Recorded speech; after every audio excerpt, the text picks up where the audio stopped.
So last lecture हमारा जो macro economics का था, मनी एंड बैंकिंग, तो हम लोगों ने इससे पहले लास्ट क्लास में क्या पढ़ा मैं थोड़ा रिकैप कर लेता हूँ, देन आज का लेक्चर कंप्लीट करेंगे।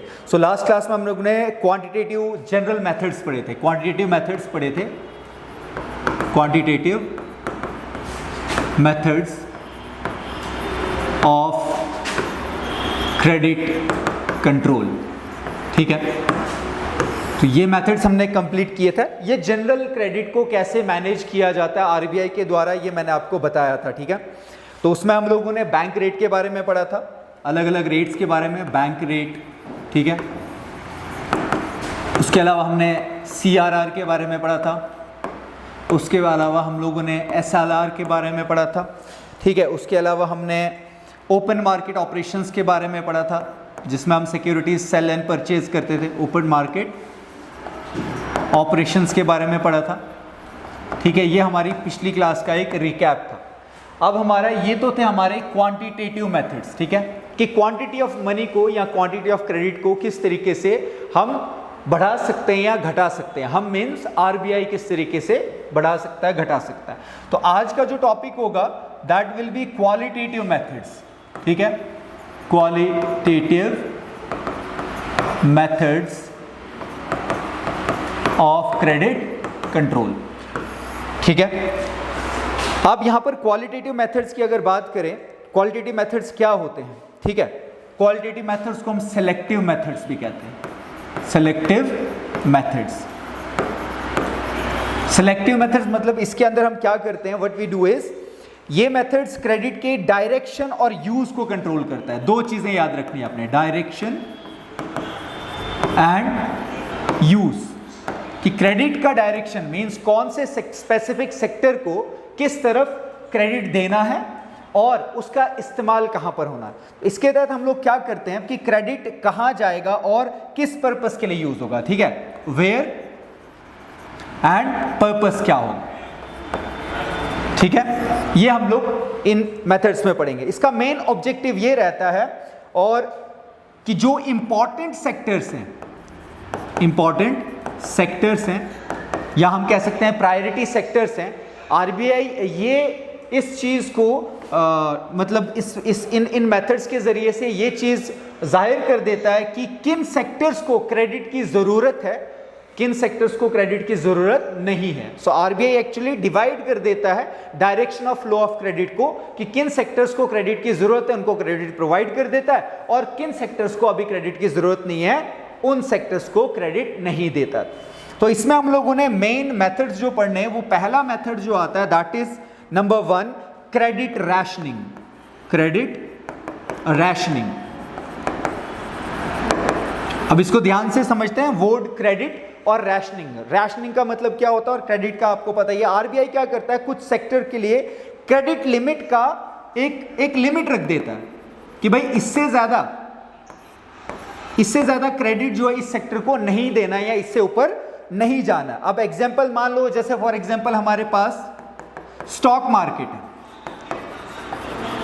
स्टॉक मार्केट एक स्पेक्युलेटिव मार्केट है, अप एंड डाउन चलता रहता है। तो यहां पर क्या करती है आरबीआई, करती है इनको क्या कर देती है, उनको प्रायोरिटी ना देकर लोन की लिमिट को क्या कर देती है, वो रोक देती है। और एग्रीकल्चर जैसा सेक्टर जो है, इसके अगर ऑपोजिट देखा जाए, एग्रीकल्चर सेक्टर एक प्रायोरिटी सेक्टर है, तो वो डिवीजन ऑफ क्रेडिट क्या कर देता है, ना कि स्पेकुलेटिव मार्केट जैसे शेयर मार्केट्स में ना देकर एग्रीकल्चर सेक्टर्स को क्रेडिट प्रोवाइड कर देता है। ठीक है, नंबर 2 आ जाता है इसमें हमारा कंज्यूमर क्रेडिट रेगुलेशन।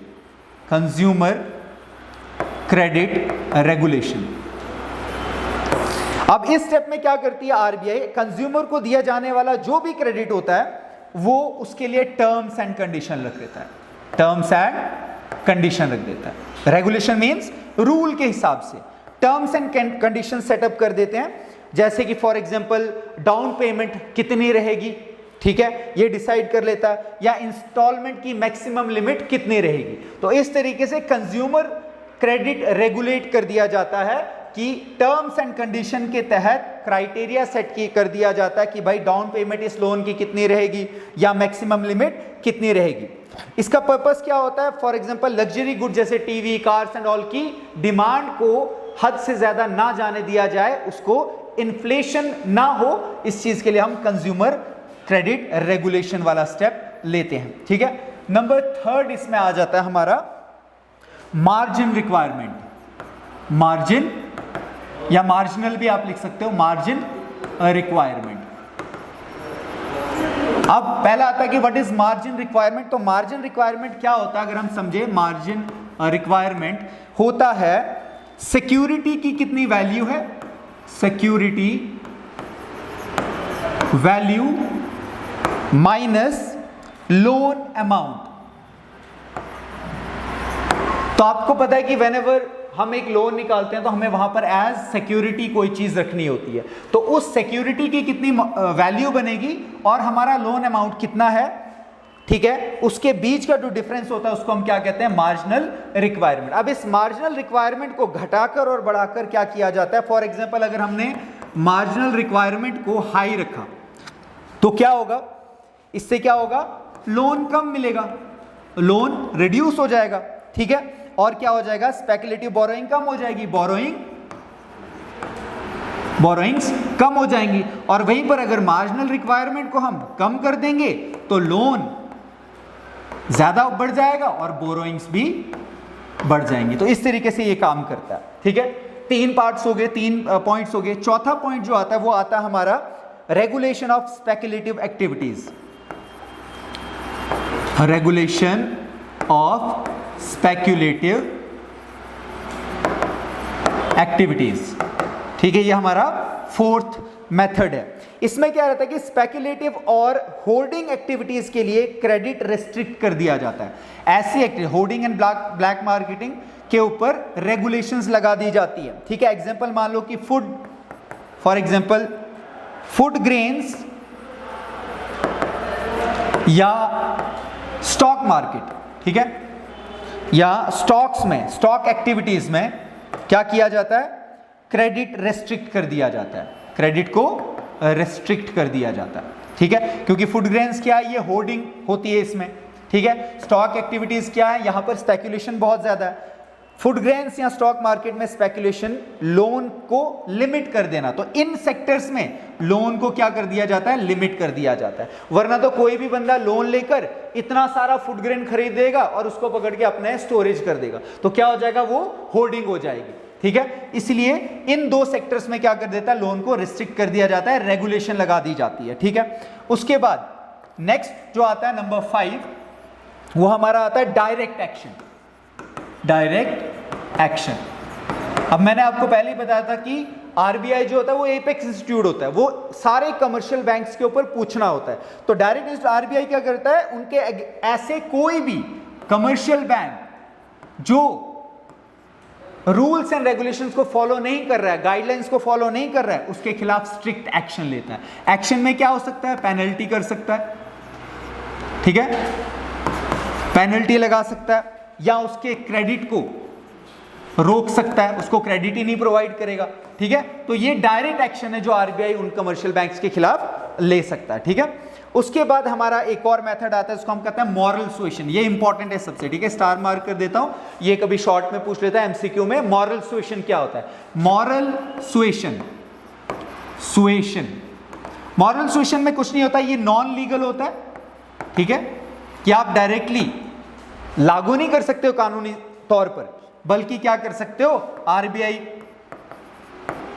समझो जैसे एक बंदा है इन बिटवीन की, घर पे बुला के उसको समझाना, तो आरबीआई क्या करता है, कमर्शियल बैंक्स को बुलाता है, उनको कहता है भाई देखो इकोनॉमी में जो है इस टाइम पे इन्फ्लेशन है या डिफ्लेशन है, तो आप लोगों को अकॉर्डिंगली एक्ट करना पड़ेगा। वो नॉन लीगल होता है, आप उसके ऊपर थोप नहीं सकते हो, जस्ट आप उनको एनकरेज कर सकते हो, चाय पानी पिला के समझो और उस तरीके से उनको समझा के आप चीजें कर सकते हो। उसके बाद लास्ट जो हमारा नंबर 7 आ जाता है, दैट इज पब्लिसिटी। पब्लिसिटी से क्या होता है, पब्लिसिटी में हम क्या करते हैं, आरबीआई रिपोर्ट करता है अपने अलग अलग, मान लो प्रेस कॉन्फ्रेंस कर ली या अपने बुलेटिन्स के जरिए से कस्टमर्स को इंफॉर्मेशन देता है, ठीक है, रिलीज करता है कि बैंक्स और पब्लिक इकोनॉमिक क्रेडिशन को समझ सकें। अब इन प्रेस कॉन्फ्रेंस से क्या होगा, इन बुलेटिन से क्या होगा, आरबीआई लोगों तक ये बात पहुंचाएगा कि भाई इकोनॉमी में क्या हाल चल रहा है, इकोनॉमी में क्या हाल चल रहा है, क्या इन्फ्लेशन चल रही है, क्या डिफ्लेशन चल रही है, और अकॉर्डिंगली लोग जब अवेयर हो जाते हैं तो वो अपने डिमांड्स को या अपने जो भी एक्शंस को है वो कंट्रोल में लेकर आते हैं, और इस तरीके से जो है क्रेडिट जो है वो कंट्रोल होता है। ठीक है, so these were two main methods. ये इंपॉर्टेंट क्वेश्चन भी आ जाता है, quantitative and qualitative methods of credit control, जिसके जरिए से हम इकोनॉमी में क्रेडिट को कंट्रोल करते हैं। आई होप आप लोगों को ये मेथड समझ में आए होंगे। तो आज का लेक्चर इसी के साथ खत्म करते हैं। अब नेक्स्ट टॉपिक के साथ, एक नए चैप्टर के साथ अगली वीडियो में आपके साथ मिलेंगे। So thank you so much.